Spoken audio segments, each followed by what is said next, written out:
You're tuned in to The Money Movement, your one stop for 100% Canadian financial management content. This isn't just another podcast, this is a movement. Here's your host, Graydon Racine. Welcome and thank you for tuning in to the first ever episode of The Money Movement.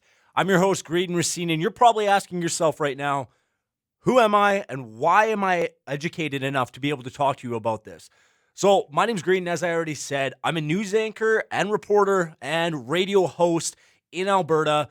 And the reason I'm really doing this podcast is really to tackle the issues of financial illiteracy that we have as not only generations, but as a whole in Alberta. I'm just an average guy. I'm struggling with financial management myself, and this is more the start of a financial movement and journey for myself and hopefully you than it is just another podcast. I don't want this to just be another podcast. I want this to make a difference in your life. I want this to make a difference in my life and everybody that listens to this. I want them to understand and grow financial literacy through this podcast. As I said, I'm a news anchor, reporter, and radio host here in Alberta. I'm just an average guy, but I have a very complex system of contacts that are very educated when it comes to financial management and literacy. And I'm really hoping I can bring all of those contacts in here for them to share their knowledge with you, and not only you, but share with me. I'm kind of doing this for me. It's a little bit for you, but it's mostly for me. And I'm an aspiring entrepreneur. I don't know what my business is. I've tried starting to make multiple businesses before, and I find that there's so much information out there that it just gets so convoluted and so lost that you end up giving up. It's so overwhelming, you end up giving up and you end up starting again. So my whole vision has changed. I don't want to own a business anymore. I want to help you own a business. I don't want to get rich. I want to help you get rich. I mean, if I did want to get rich, I probably wouldn't have went into radio broadcasting, but that's between me and you. So why am I doing this podcast?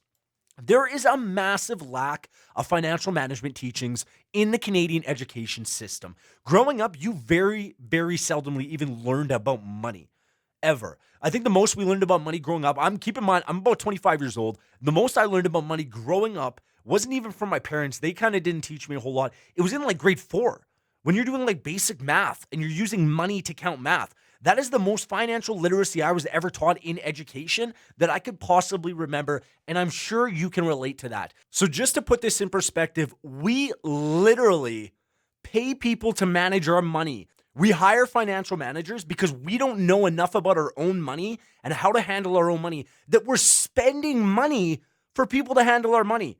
Does that make sense to you? You're spending money so that people can manage your money instead of you just learning the basic skills of managing your own money and creating your own wealth.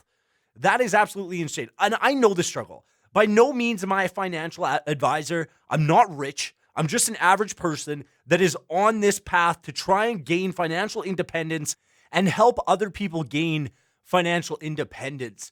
Now, there is so much information out there that it's too much. It's absolutely too much. You listen to different podcasts. You listen to different people like Gary Vee and other people, and everybody has this different concept on how to gain wealth. You know what the problem I find with a lot of this stuff, except for Gary Vee, love him to death, there's so much stuff that people just feed you so much bullshit about their own path. You know how many times I've listened to a podcast to try and learn how to start a business, and instead of actually them teaching the basic stuff like how to register your business with the government, what taxes you need to pay, all that, they end up talking for an hour about inspirational bullshit about how you can make $1 million.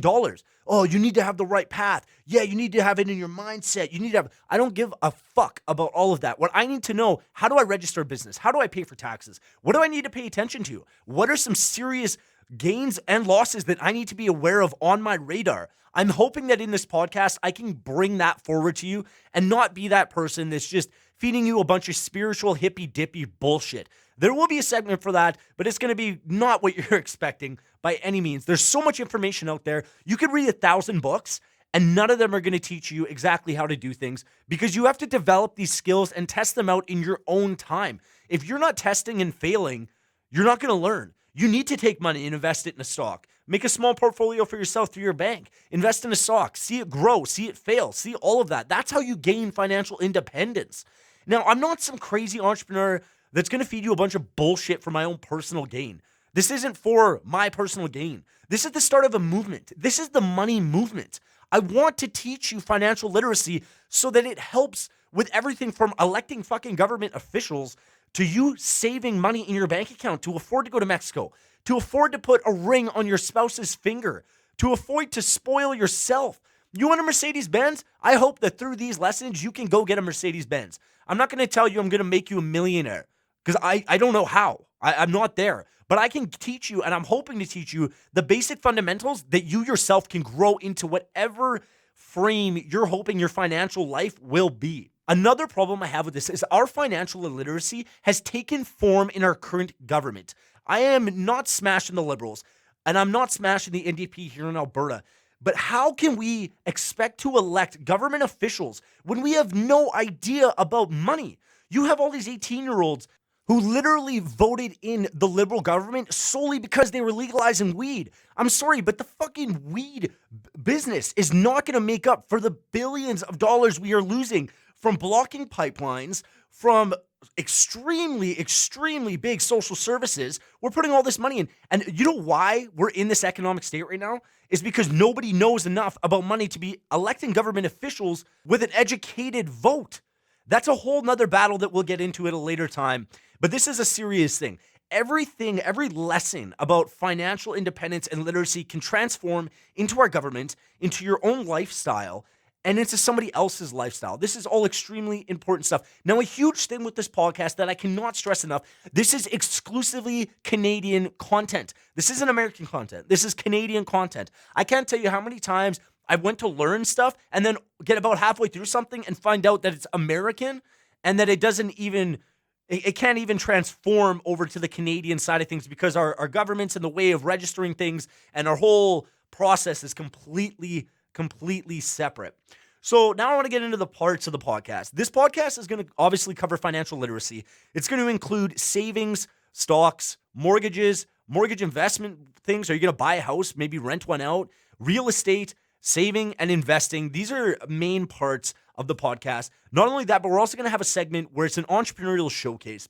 So this showcase is going to have exclusive Canadian entrepreneurs varying from millionaires right down to people who are clearing $60,000 a year, having their own business. Now, the reason I'm doing this is because I want to get the logistics of how to start a business and not the bullshit. I want to talk about registering your company. I want to talk about the types of taxes you have to pay, sole proprietorships, if you're going to register as a corporation, and all of that jazz. And I want the real stories. I want the real stories of entrepreneurs, if they failed, if they succeed, what the challenges are for them, what challenges they have experienced, and the reward that they've gained or the lack of reward, so that you can learn on your financial journey, if you plan on starting a business, on what you actually need to do and not just mindset crap. Mindset definitely has a role to play in everything, and there'll be a separate segment for that.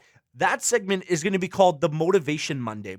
So this part of the series, we're going to talk about everyday struggles of financial management and financial literacy. I'm going to be talking about the disgusting amount of money that you may be spending on fast food, the just terrible choices you're making with the money. And I hope that these will kind of get you in that mindset so that you can get to where you want to be financially. Basically, I'm going to call you out on your shit. I am. I'm going to call you out on your motivation, your mindset, and the financial management part of things. And not only that, but life lessons from myself and from these entrepreneurs. Just to give you an example of this, I recently got a promotion at my work. I've been in the broadcasting industry for less than a year. And in this time frame, I have managed to become the afternoon show drive host for my company. And I'm still in the newsroom. And I've taken on a huge leadership role. Why did I do this? Because I'm not just going to sit quiet. I had a gentleman that was working with me. He was here for 5 years and wasn't vocal enough about the growth that he wanted, the money and the opportunity that he wanted. And he ended up leaving us recently because he wasn't getting the growth that he was looking for within the company. I've been here for, let's say, 11 months, and I did not shut up about it. And now I'm doing a live show, afternoon drive show, which generally takes people 3 to 4 years of experience in this field to get. Plus, I'm managing a lot of the newsroom. I'm generating a lot of stories, and I'm even doing sales stuff with our sales team. Nothing crazy. I'm not making any sales, but I'm helping them out with certain events and stuff like that. This is the stuff we're going to be covering on Motivation Monday, on how to get you on the path to start changing your life from your workplace, from your mindset, and just stop fucking being lazy. That's the whole point of this. Now, above all else, I want this podcast to be a resource for you to learn. Now, what resource is good if you have to listen to it 100 damn times? None of them. It's not going to be good if you have to come back to one episode looking for a time code to learn something. So I'm going to be creating a website. It's going to be called themoneymovementcanada.com. This website's going to have forums where people can openly discuss financial literacy and different problems, investing, and all this stuff. So once this is up, I'm going to let you know about it. I would love it if you can make an account and create and register, and we can start these tough discussions. Discussions that you don't want to have your peers. You might be a little worried that your peers are just going to think you're another person trying to sell them a fucking pyramid scheme, or that they're going to make fun of you for not even knowing this information. And let me just point something out. Anybody that's going to sit there and talk shit about you trying to further your financial management skills and your wealth, cut them. Cut them out of your friend zone, because those are the people that are not going to succeed. Those are going to be the people that are 40 fucking years old, still renting out an apartment, and then asking you for money. So don't even bother. Don't even take in any of the information from those people, because the fact that you're even listening to this podcast right now means that you're making the first step to try and have a better life. And if people don't respect you for that, fuck them. Once again, thank you for tuning in. This is the introduction episode for the Money Movement Canada. I hope we can grow a lot of wealth together, and I hope we can teach you some things and present the information to you that you need to know. Now, I want to leave you with a mission. Before you tune back in for the next podcast, I want you to really evaluate your financial point in your life and decide what your goals are over the next 5 years. Do you want to buy a house? Do you want to travel? Do you want to do all of that? Figure out what that goal is and write it down, because we are going to start this process on getting you to that goal. Once again, thank you very much for tuning in, and I hope you're ready, because you just started a movement. Thank you for tuning into this episode of The Money Movement, brought to you by Next Gen Wealthy. Be sure to follow us on all your social media platforms and subscribe to us wherever you get your favorite podcasts. Remember, this isn't just a podcast, this is a movement.